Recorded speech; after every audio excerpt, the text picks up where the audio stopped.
Okay, so what we want to do is some review of this chapter.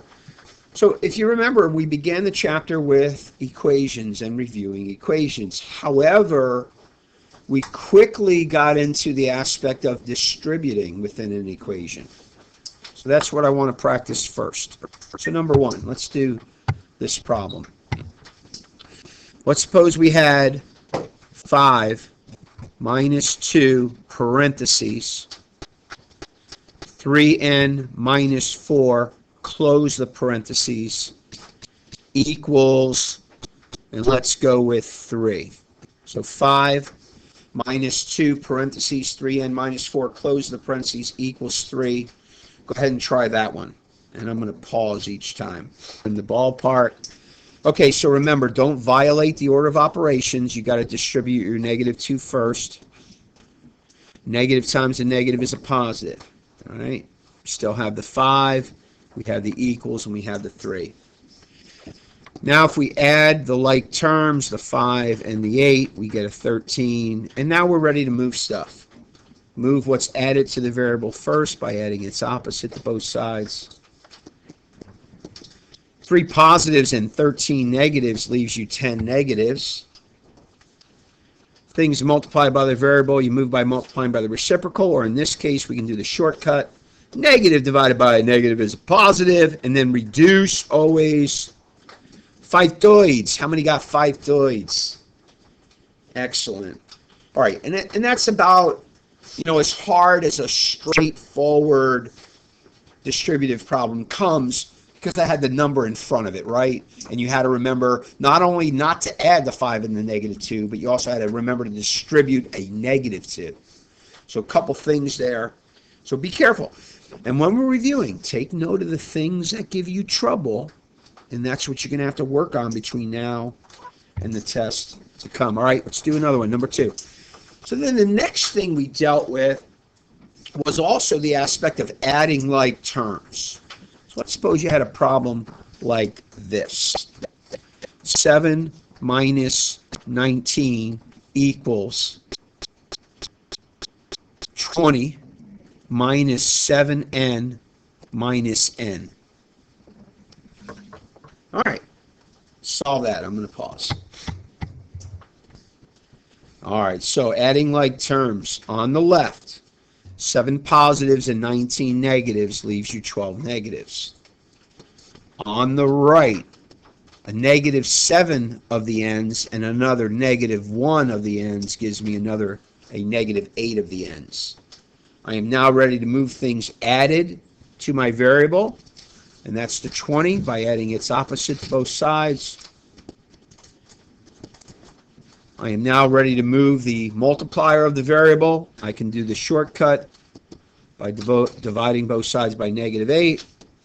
And how many got 4 as the answer? All right, awesome. So that was a lesson in adding like terms, right? Remember, whenever it's just a negative n, that's a -1n. A positive n would have been a positive 1n. Don't forget the ones. Any questions on that one? Anybody? Anything I can clarify for you? Anybody? Emily? There are more than one way to do a lot of problems. There's always the most efficient way, but there is more than one way to do a lot of equation problems. All right, let's try then another one. So then the next thing we learned was how to deal with variables on both sides. So let me give you a simplistic one first, and then we'll get to a full-blown problem. How about something like this? 5n minus 10 equals 8n plus 6. 5n minus 10 equals 8n plus 6. All right, I'm going to pause. Is your answer an integer or rational? Is it positive or negative? Is it proper or improper? All right, you're definitely in the ballpark if you answered all those as I heard. Okay, on this one, I want to get all my variables on one side. I always like to end up with the variables positive, so I want to move them to the right. You could have moved the 8n as well. You'll end up in the same place. Okay, so now I'm at -10 equals 3n plus 6. My variable's on the right, so I'm going to move the 6 from the right to the left. Negative 16 equals 3n. I can divide both sides by 3 to finish out. And I get n equals negative 16 thirds. How many had that? Okay, good. So that was just a simplistic thought of variables on both sides. All right, that doesn't need to be green. Be careful of a problem like this. I don't know why, but this kind of a problem gives students trouble. 7x plus 16 equals x. Go ahead and solve that. 7x plus 16 equals x. All right, integer or rational? It is rational. Positive or negative? It is negative. Proper or improper? It is improper. All right, so hopefully, for me, I'm going to add a negative x to both sides, moving the x from the right to the left. Now, you could have done it the other way and still be correct. For some reason, I don't know why, but students don't want to put 0 there. But x minus x is 0, and that's, as long as you do that, you should be in great shape. Now I'll move the positive 16 away from my variable. And now I'll move the 6 by dividing both sides by the 6. I'm going to reduce, right? And what do we end up with? A negative 8 thirds? How many had negative 8 thirds? All right, awesome. Great. All right, any questions on that one? Okay, so then let's do now the full-blown problem. So here we go. Here's as complex as these get. Okay? Let's do x minus 2 parentheses 3x plus 4 close parentheses equals 5 parentheses 3 minus 4x close parentheses. I have no idea what the answer is, but that's as hard as these will get. All right, try that. Let's find out. All right, the x stays there, right? Distribute the negative 2. Distribute the negative 2. Distribute the 5. Distribute the 5. Now I have to decide, well, I can do a little bit simplifying. I can add these like terms. 1 positive x and 6 negative x's leaves me 5 negative x's. I'm now going to get my variables. I'm going to get them on the left.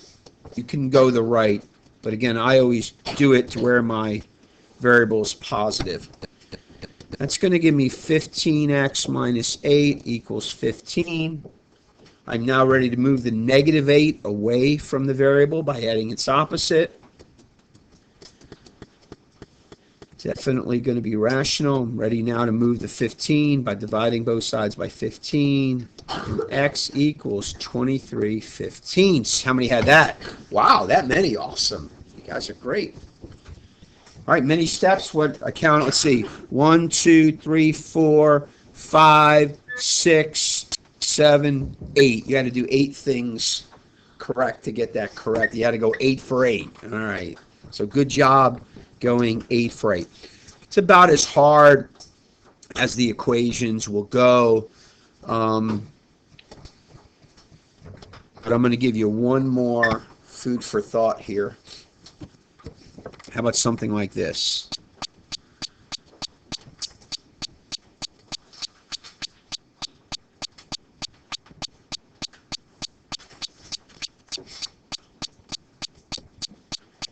One half x minus 3/4 x plus 2 equals 10.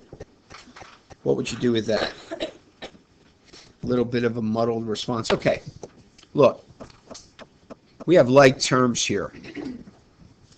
A 1/2 of them and a negative 3/4 of them. So technically on this one, we're not ready to just add up the coefficients, right? But that's what we have to do. Now, if they were numbers, we just add them. Fractions, we got to remember how to add fractions. And whenever you add fractions, you're looking for a common denominator. So you're going to multiply the 1/2 by a 2 on the bottom, right? To get a 4. Whatever you do on the bottom, do the same thing on the top. Now we clearly see, if I include the rule step, we'll have 2 minus 3 over the common denominator of 4, which is a negative 1/4 x. Agreed? We still have the plus 2 equals and the 10. Now we're ready to move the 2 by adding its opposite to both sides. And be careful here. You got to multiply both sides by the reciprocal. So that'll be 4 over negative 1 or negative 4 over 1. Either way you want to look at that. And so that gets rid of that and that. Those are gone. Variable isolated on the left. 32 divided by negative 1 is a negative 32. And how many had that one? Wow. I'm amazed. That's great. Awesome. Very, very good. So good you remember your fractions. Okay. Then we got into inequalities and graphing inequalities. And we also got into negation, which I enjoy doing. So let's practice negation and inequalities graphing all at one time. So I want you to graph the solution to this. We'll start off easy. N is not less than negative 2. I want you to graph the solution to N is not less than negative 2. I'm going to pause. Okay, let me remind you of something. The reason I like to graph the solution above the number line is it's clearer to read and easier to read. Technically, the answer goes on the number line. That's not a problem when you're using color, but when you're doing pencil on a black and white test or quiz, it becomes hard to see. So we're going to do it above. Of course, we all know we have to unnegate it, and hopefully you decided that that's a greater than or equal to when you unnegate it. Therefore, now I am ready to graph it. Greater than or equal to, that's a dot, and that's a 2 there. It's a dot over the negative 2, and these are all negative, by the way. Dot over the negative 2, and the arrowhead points to the right with our variable on the left, and so will the inequality. Meaning any value bigger than negative 2 is a solution. Negative 2, negative 1, 0, 1, 2, 3. Even negative 1.7 is part of the solution, etc., etc. How many had that correct? Okay, so that was simplistic. Pretty easy. How about this one? Graph the solution to this. Graph the solution to this. Negative x greater than negation negative 5. And here's all I need from you on your number line. Let's go 0, negative 5, negative 10, 5, 10. And graph the solution on a number line like that. I'm going to pause. 2, 4, 6, 8. Who do we appreciate? 10, 12, 14, 16, 18, 20, 21. All right, all 21 of you are here. How many do you guys think are going to get this one right out of your 21? Give me a number. How many right out of 21? Just say a number. 21? No way. 18, 10. I think 10 might be closer to it. All right, quiet. Let's take a look. First off, I want to get rid of the negation.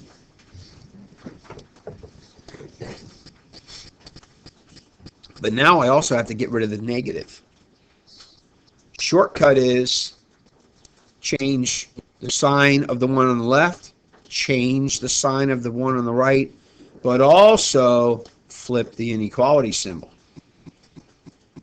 Therefore, I'm going to put a dot over the 5 and an arrow to the right. How many had that correct?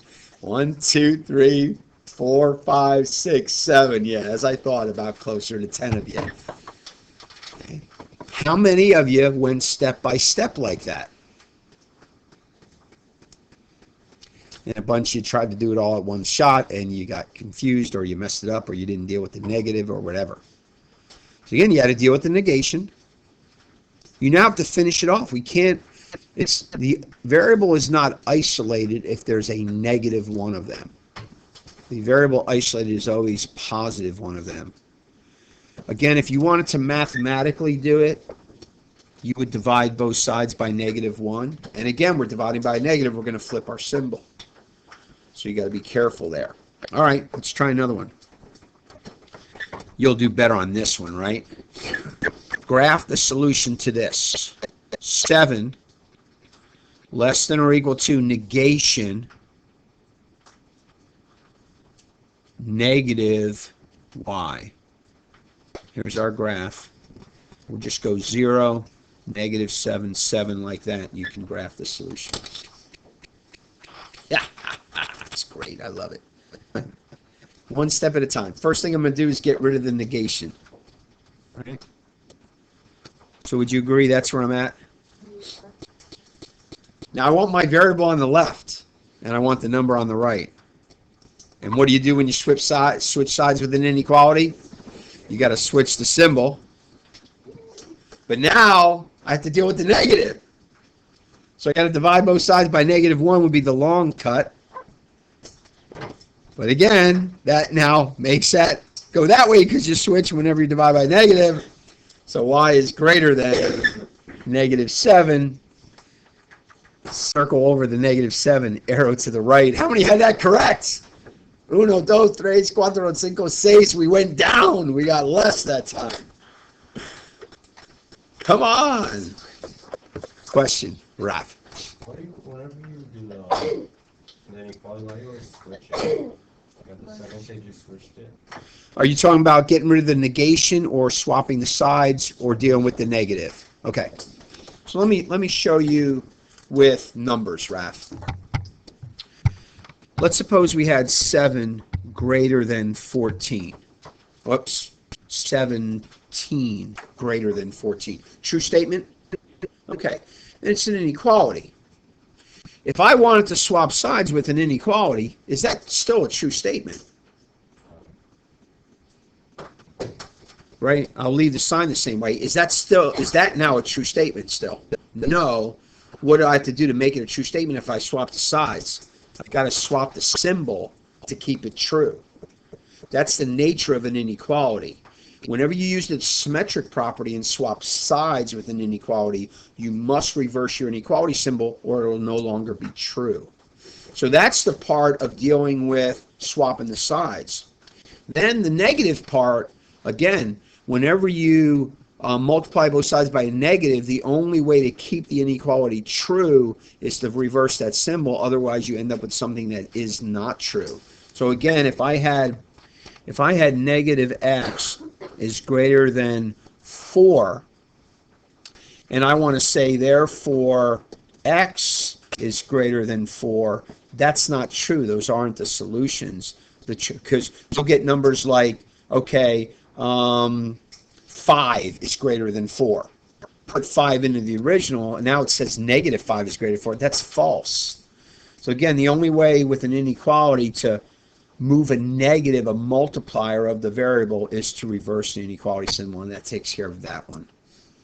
Okay, but again, the symmetric property, the only way, when you swap sides, you put now either the bigger one from the right to the left or the smaller one from left to the right, and therefore if you're doing that, you got to reverse your symbol to keep it true. Christina. Why did I divide? Okay, because remember, a negative y is big purple, is a -1y.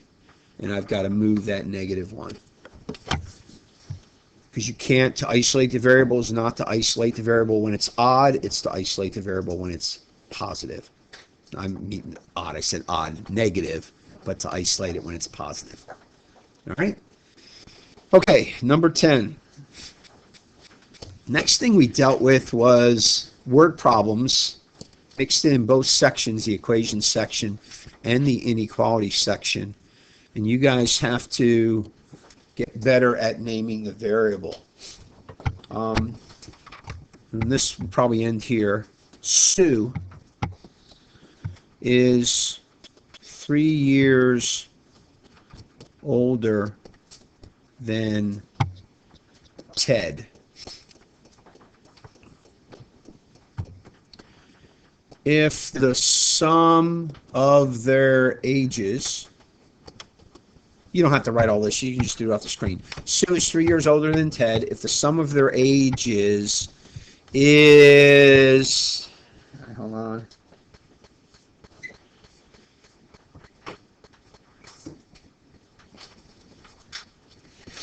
$39. How old is Ted? Sue is 3 years older than Ted. If the sum of their ages is 39, how old is Ted? Now, you could probably play around with this and figure it out. Because remember, we always show you how to do things on easier problems, but I want you to write the equation and then solve it. And I'll give you a hint here. We're going to name the variable. We have Sue and we have Ted.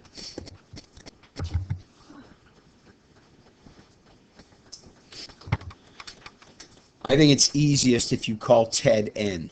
All right? Now you got to figure out what to call Sue and then write the equation and solve it. All right? See what you can do with that. Okay, so if Ted is N, Sue should have been N plus 3, 3 years older. Sum is addition. Sue is N plus 3, Ted is N, and the total is 39. Add like terms, 2N plus 3 equals 39. Move things added to the variable by adding their opposite. 2N equals 36. Divide both sides by 2. N equals 18. And who is N? N is Ted. So that's the answer. If I would ask for Sue, you would have said 21. Ted was 18. And Sue is 21. All right, we'll work more on Tuesday after the quiz. And you may pack up if you want.